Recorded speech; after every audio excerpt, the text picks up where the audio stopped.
When the world is full of wyverns, the legend is revived.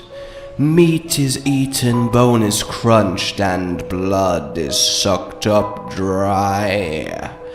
He burns the earth and melts through iron. He boils the rivers and mows down trees. He awakens the winds and lights an inferno. He is called Fatalis, the wyvern of destiny. He is called Fatalis, the wyvern of destruction. Call for help, run for your lives, and don't forget to pray to the skies. He is called Fatalis, the wyvern of destiny. He is called Fatalis, the wyvern of destruction. Fatalis, Fatalis, heaven and earth are yours. Fatalis, Fatalis, heaven and earth are yours.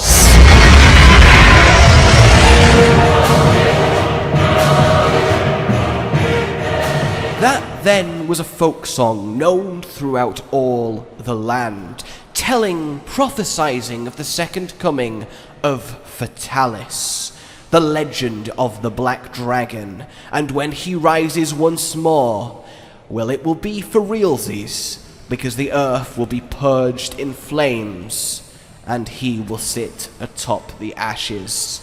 All living things fear him. Unchallenged, unequaled, unstoppable, there is none greater in Monster Hunter than Fatalis.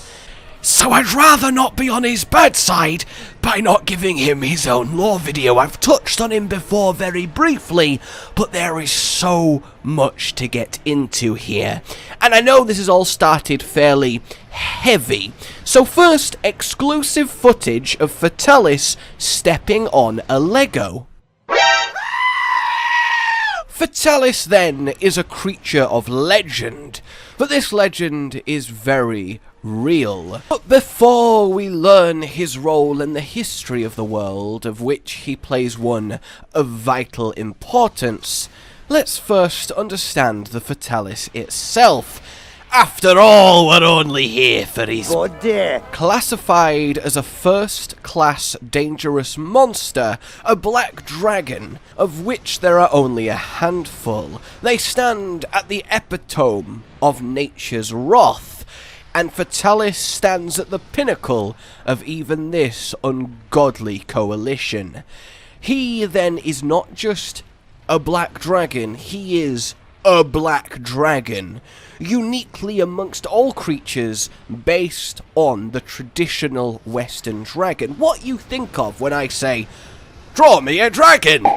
Now obviously I've not practiced drawing in a while, I don't know if you can tell, but the point remains: 4 legs, 2 wings, big muscular frame, your standard fantasy affair. Okay, I feel like I'm labouring this point a tad much. He then is wickedly smart, arguably greater than that of even the most ingenious of humans, and he does not forgive and he does not forget, harbouring a grudge, everlasting, burning hatred towards not just humans, but humans in particular, but more of a general, if it's alive, I'd rather it not be, and with more than enough power to make it so, no matter what unlucky soul trespasses in his silent kingdom. Well, everything is very much learnt that when a Fatalis is near, I don't want to be. Every monster has an almost imperceptible sense to get the hell away from a Fatalis. Even the very most large and powerful, such as Lao Shanglung himself, is only a threat to the guild because a Fatalis has forced him to flee directly into the path of a human settlement. It is theorized that a Fatalis, well, is immortal. A constant force akin to those that govern the very reality we inhabit. Only death in battle sees a Fatalis leave this world, a feat precious few can claim to have even come close to. The Fatalis is said to be a hunter's ultimate goal. When a Fatalis has made itself known, the guild will do everything it can to hide any information as such, and indeed all information on Fatalis in general, from the public, lest widespread panic crumble humanity from within. They will send in secret only the hunters that stand above all of their peers, for only they have a prayer of bringing down such an adversary. But any hunter that has returned from a battle with Fatalis has done so deranged, unhinged from what they have witnessed, from what they have experienced, and never left quite the same. If a Fatalis cannot take your life, it will at least take your mind before parting from this plane of existence. Those that manage to escape even that twisted fate can forge the armor of Fatalis, which, by the way, doesn't look all that for such, like, come on, really? And when wearing it, well, there is evidence then that even death's doors cannot hold this mighty dragon, for it will start to grow, the armor fusing to the wearer, growing over him, encasing him in a ghastly cocoon, before the hunter mysteriously disappears, and a new Fatalis is reborn, given life by the very hunter that slew it. Fatalis are intelligent, arguably more so than even humanity's greatest minds.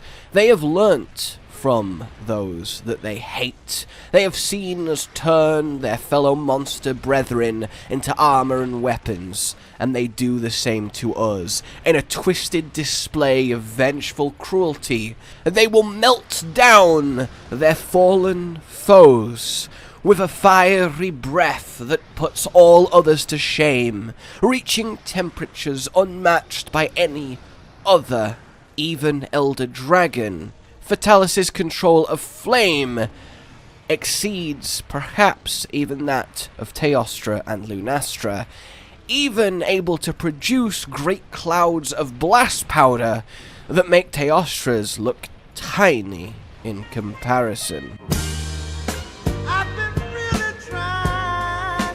I felt a great disturbance in the force. It then, after turning hunters dead at its feet into a liquid puddle, will slather the melted down armor upon its hide, allowing it to harden over the already thick and impenetrable scales, thus granting him further reinforcement, and even taking on the very essence of the hunters themselves.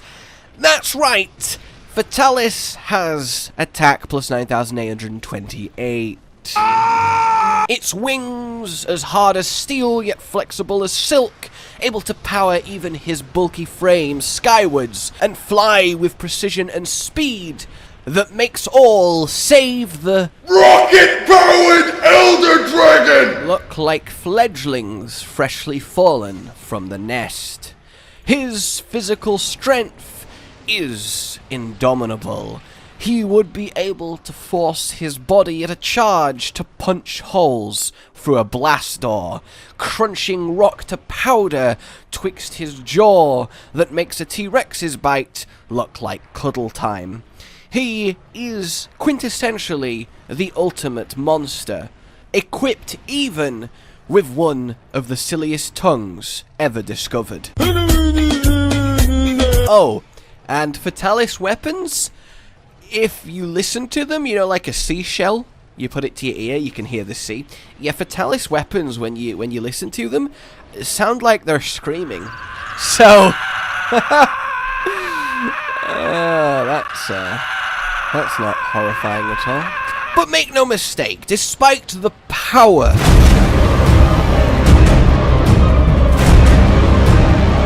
stored within the heartbeat of an almost god, there is still, well, a heartbeat, blood, flesh, sleep, the need to eat. He is an animal at the end of the day. He lays eggs, the hatchlings grow at an accelerated rate, reaching maturity very quickly. Though all Fatalis claim vast territory, very rarely meeting, and indeed reports of Fatalis sightings can go many decades apart. It is said in tales that a Fatalis can set the entire world alight in mere days, as well as have created the very lands that we walk upon. Now, he might even be one of the 5 stars, of which the Sapphire from World is also one, but that's a lore for another day. For now then, Fatalis' place in history. A creature, as we've seen, of unparalleled fury and anger, but where did it stem? Well, the Great Dragon War. The ancient civilization, mighty with technology far in advance of our own, the inventors of the likes of the Switch Axe and Charge Blade. Well, this civilization used the monsters as mere tools, hunting them en masse, slaughtering them for parts to fuel their industrial efforts, and indeed setting them to work, taming, breeding, and altogether mastering nature around them. Now, the Elder Dragons were not a fan of this, not one bit, especially when they kind of killed like hundreds of them just to build one pretty little tower out of their bodies. They saw this, and well, we shall go to war! And thus the most brutal and bloody conflict ever recorded began. It's never sure what quite happened, but it involved the equal dragon weapon that I've talked about a little before in my Why Are Hunters So Strong? But at the end, both the Elder Dragons were almost extinct, and the civilization crumbled to ruin. But one important factor, one defining bullet point, I dropped the thing, was the intervention of Fatalis. Seeing the cruelty and the hideous atrocities, the slaughter of his kin, he descended on the kingdom of Shrade. The Shrade kingdom spanned a great distance. It was mighty, a bastion of human conquerors. But Fatalis, well, on that day, その日、人類は思い出した。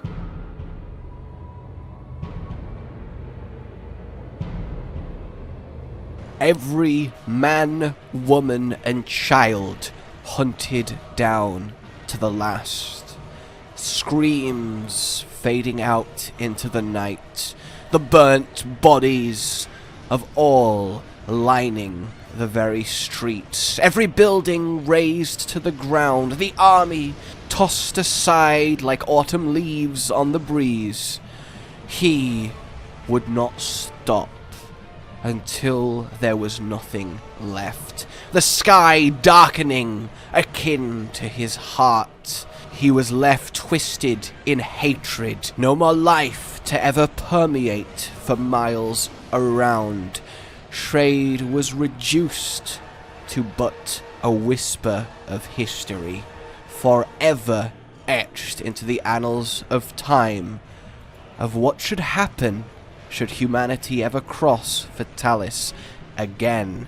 And so Fatalis remained at the site of this slaughter, until many, many, many years later, he was discovered again.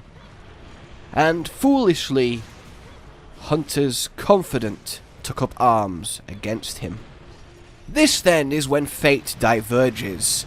A group of hunters successful managed to repel the Fatalis, forcing it to flee the kingdom in what would be one of the most venerated and revered victories ever since the return of the hunting ways and humanity's second rise. This Fatalis forced away would settle later in a volcano. There his hatred and anger, which, let's be honest, was a a little bit high to begin with. Kinda broke. No. And he would become the Crimson Fatalis, the burning anger, quite literally manifesting itself, turning up the already unmatched heat to another level. His seething rage so great, his scales literally turned red to match. He spends his time brooding, planning and plotting, one day vowing he will have a second vengeance against those that would have the audacity to bear arms against him. With all the trappings of a normal Fatalis, increased speed, strength, and the general boost that come from a subspecies, he also gains the ability to summon meteors. Now, these are from space. How he calls them down? I don't. What do you want from me here? Okay, it's a bit too out there for my taste, but it is pretty damn badass, I'm not gonna lie. And look, for a creature that is quite literally supposed to be Monster Hunter God, okay, fine, we'll make one exception. So that is the Crimson Fatalis then.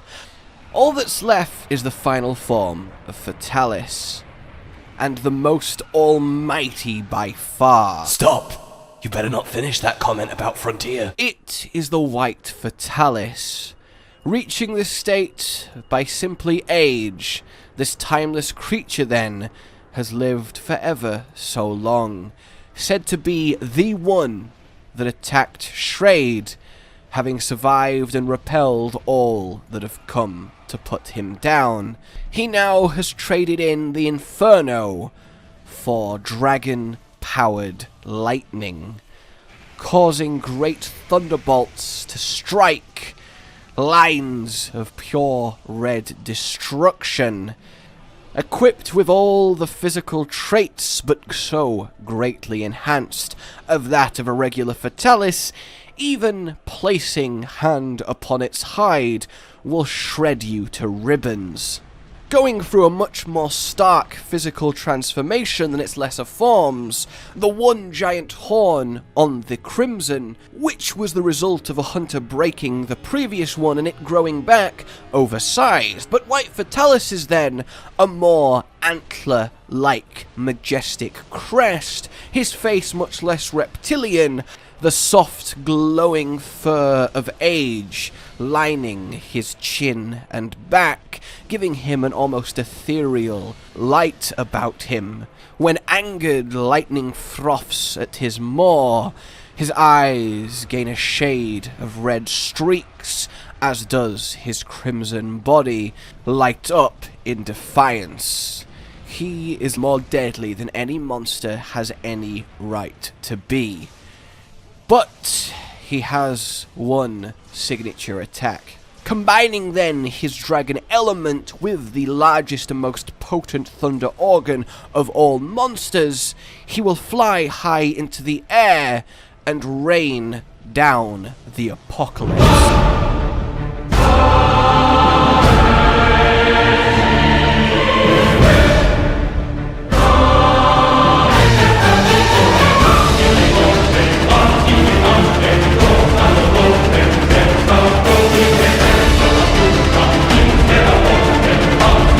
Fatalis also has the ability to cause an eclipse that swirls like a wormhole high above anywhere he roams. How he does this, or even why, is simply an enigma. All that is sure is that an unnatural force follows in the wake of this otherworldly beast. White Fatalis then is said to even have the power to call in lesser Fatalis to fight for it in battle, which should tell you the status that a White Fatalis does command. And thus then we have Fatalis, he who is first amongst all monsters. Now, there is a hefty amount tied in with Fatalis, most of it interpretation that us, the players, have discussed and air quotes agreed upon, but there is many ways to take what little facts we do know about the Fatalis. You may very well have your own look that I would love to hear down below. There is definitely discussion to be had on, well, what is arguably the single most influential monster, at least lore-wise, just full stop. And definitely, I think, one of the more impressive experiences, at least the first couple times, because I will admit, the moveset on really all the Fatalis is kinda limited, don't get me wrong. It hurts, and you will die. But there is much more creative, better designed fights out there. He's a little bit shallow, but when you know, well, the story behind his cold dead stare, it really turns up combating him to 11. Whether it would ever get to World, I mean, look, we're getting another Black Dragon in the form of a Latrion, who... Actually, should I give him his own? Because I very stupidly, for some inane reason, tried to do all 3, well, I guess technically 5, including subspecies Black Dragons, in one sub-20-minute video, because I don't know what I was thinking. There is so much to say about them all. So, let me know if you'd like me to expand on what little I did say about Elatrion, especially as he is going to come to World as of the yet correct leak list. But... Fatalis himself, honestly, I don't think he needs to. I think he is fine at his status as the old guard most powerful. And I think something like Elatrion is going to be a much more engaging experience with his all elemental shenaniganry avatarness than kinda basic Fatalis. Now, obviously, if both, yeah, that's fine, but there are monsters that should come to World before, I think, Fatalis. Not that I wouldn't love to see him, again, big fan, but it would need his own arena, but then again, so would Elatrion, but then you'd have 2 Black Dragons in the new world. That's a recipe for disaster. I don't know. I mean, look, I wouldn't say no, but he's low down the list and would require a serious, I think, change-up to make him worthy of his status, is the best way to put it. Yeah, if this is your first time being exposed to him properly, really let me know your initial impressions. But until next time, like if you've enjoyed this, subscribe for more, and I will see you next time. A good Rage Gaming with the video float. But that's all that's really relevant at the mo, but I'm still gonna leave this up so you patrons know that I love you even though the outro's no longer that kinda relevant. But the new one's being worked on and it's gonna be a truly badass song, and don't worry, I won't be doing any rapping on it. I'm gonna go now. This was shit.